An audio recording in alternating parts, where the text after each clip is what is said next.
আপনারা কারা? যখন ইলিয়াস আলী গুম হয় তখন কোথায় ছিলেন? যখন চৌধুরী আলম গুম হয় তখন জাতীয় পার্টি কোথায় ছিল?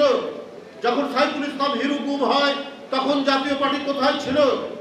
যখন সুমন গুম হয়, জাকির গুম হয়, ছাত্র নেতারা, যুব নেতারা, তখন জাতীয় পার্টি কোথায় ছিল? যখন 2014 নির্বাচনে ভোট কেন্দ্রে কোনো ভোটার নেই, সেখানে কুকুর, বিড়াল, গরু, ছাগল ঘুরে বেড়াচ্ছে, সেই নির্বাচনে যাব না করতে করতে আপনারা গেলেন। আপনারা 2018 সালে বিএনপি নির্বাচনে যাওয়ার ঘোষণা দেওয়ার পর প্রায় 45 জন প্রার্থীকে গ্রেপ্তার করে নিয়ে যাওয়া হলো। অর্থাৎ শেখ হাসিনা বিএনপি নির্বাচনে আসুক সেটা চাইনি, সেই প্রমাণ আবারও করে আমরা অংশগ্রহণ করে দেখানো হলো। সেদিন জাতীয় পার্টি কি ভূমিকা রেখেছে? 2024 সালের আগে আমি আগেও বলেছি যে জিএম কাদের সাহেব তিনি ইন্ডিয়ায় গেলেন।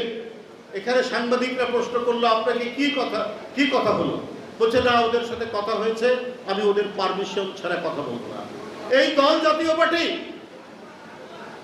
যে দেশের সাথে গেছেন কি নির্বাচনে অংশগ্রহণের জন্য আপনাকে নির্দেশ দিয়েছেন, এটা পাবলিক সবাই জানে, সেটাও আপনি তাদের অনুমতি ছাড়া বলতে পারবেন না।